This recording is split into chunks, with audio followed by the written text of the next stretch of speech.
2 ದಿನಗಳ ಹಿಂದೆ ಕಾಶ್ಮೀರದ ಪೂಂಚ್ನಲ್ಲಿ ನಡೆದಂತಹ ಅಪಘಾತದಲ್ಲಿ 5 ಸೈನಿಕರು ಹುತಾತ್ಮರಾಗಿದ್ದರು. ಅದರಲ್ಲಿ 3 ಕರ್ನಾಟಕದವರು.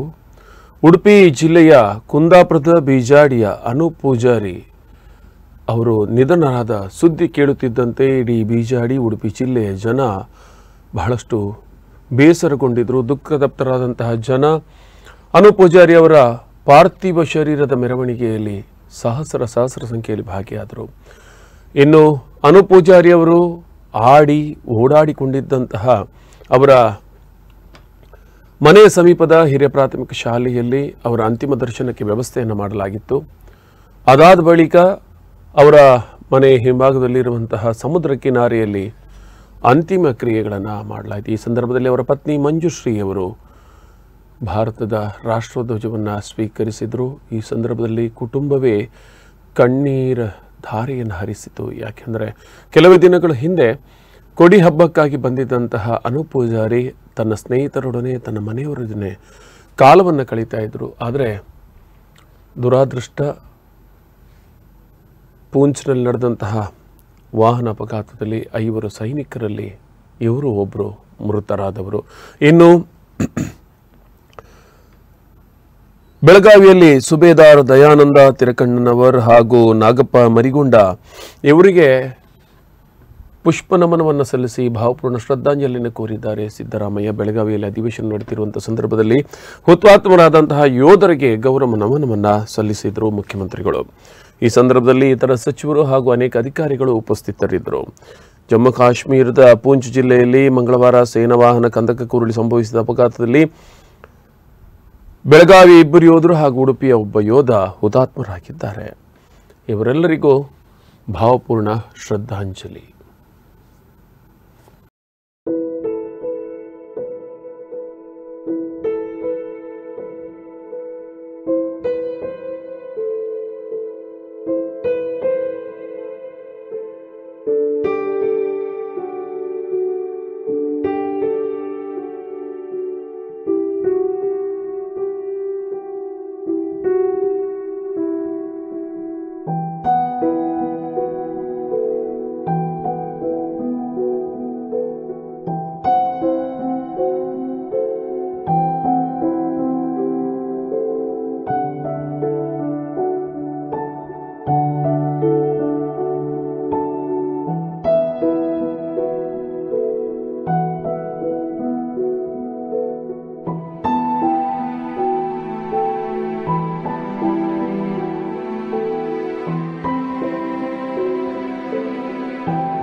ಧರ್ಮರಾಜ್ ಸುಭಾಷ್ ಕೋತಾ ಚಿಕ್ಕೋಡಿಯವರು, ಮಹೇಶ್ ನಾಗಪ್ಪ ಮಾರಿಗುಂಡ ಮಹಾಲಿಂಗಾಪುರ ಬಾಗಲಕೋಟೆ, ಆಮೇಲೆ ಅನೂಪ್ ಪೂಜಾರಿ ಕುಂದಾಪುರ. 4 ಜನ ಕರ್ನಾಟಕದವರು. ಕರ್ನಾಟಕದ ಯೋಧರು ಅಕಾಲಿಕ ಮರಣಕ್ಕೆ ತುತ್ತಾಗಿದ್ದಾರೆ. ಅದರಲ್ಲೂ ಆಕ್ಸಿಡೆಂಟ್ನಲ್ಲಿ ಸತ್ತಿರ್ತಕ್ಕಂಥ ಜಮ್ಮು ಅಂಡ್ ಕಾಶ್ಮೀರದಲ್ಲಿ ಪೂಂಚ್ ಏರಿಯಾದಲ್ಲಿ ಸತ್ತಿದ್ದಾರೆ. ಪೂಂಚ್ ಜಿಲ್ಲೆ. ಇವರ ಆತ್ಮಕ್ಕೆ ಚಿರಶಾಂತಿ ದೊರಕಲಿ ಅಂತ ಹೇಳಿ ನಾವು ಪ್ರಾರ್ಥನೆ ಮಾಡ್ತೇವೆ. ಇವರ ಆತ್ಮಕ್ಕೆ ಚಿರಶಾಂತಿ ದೊರಕಲಿ ಅಂತೇಳಿ ನಾನು ಪ್ರಾರ್ಥನೆ ಮಾಡ್ತೇನೆ. ಇವರ ಕುಟುಂಬ ವರ್ಗದವರಿಗೆ ಇವರ ದುಃಖವನ್ನು ಭರಿಸ್ತಕ್ಕಂಥ ಶಕ್ತಿ ಕೊಡಲಿ ಅಂತೇಳಿ ದೇವರಲ್ಲಿ ಪ್ರಾರ್ಥನೆ ಮಾಡ್ತೇನೆ. ಮತ್ತೆ ಸರ್ಕಾರದಿಂದ ಏನೆಲ್ಲ ಇವರಿಗೆ ಪರಿಹಾರ ಕೊಡಬೇಕು ಆ ಪರಿಹಾರನ ಅವರ ಕುಟುಂಬ ವರ್ಗದವರಿಗೆ ಕೊಡ್ತಕ್ಕಂಥ ಕೆಲಸವನ್ನು ಮಾಡ್ತೇವೆ. ಬಟ್ ಇವರು ದೇಶ ಕಾಯೋರು. ಯಾವತ್ತು ದೇಶದಲ್ಲಿ ಸೈನಿಕರು, ಉಪಾಧ್ಯಾಯರುಗಳು ಮತ್ತು ರೈತರು, ಇವರು 3 ವರ್ಗದ ಜನ ಬಹಳ ಮುಖ್ಯ ದೇಶಕ್ಕೆ. ಸೊ ಇವರು ದೇಶವನ್ನು ಕಾಯ್ತಕ್ಕಂಥ ಜನ, ದೇಶದ ರಕ್ಷಣೆ ಮಾಡ್ತಕ್ಕಂಥ ಜನ.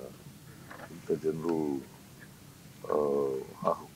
ಅಪಘಾತದಲ್ಲಿ ಸತ್ತಿರ್ತಕ್ಕಂಥದ್ದು ಬಹಳ ನೋವನ್ನು ಉಂಟು ಮಾಡಿದೆ. ಮತ್ತೆ ಇದು ಒಂದು ದೊಡ್ಡ ನಷ್ಟ ಅಂತೇಳಿ ನಾನು ಭಾವಿಸ್ಕೊಂಡಿದ್ದೆ. ಇವರೆಲ್ಲ ಆತ್ಮಕ್ಕೆ ಶಾಂತಿ ಸಿಗಲಿ ಅಂತೇಳಿ ನಾನು ಪ್ರಾರ್ಥನೆ ಮಾಡ್ತೇನೆ. See, 4 soldiers from Karnataka have died in the accident. That is in the Jammu and Kashmir state, in Poonch district. They are all from Karnataka. They are all from Karnataka. 2 from Belgaum. One is from Bagalkot. The another is from Udupi. Dayanand Silkananawar from Belgaum.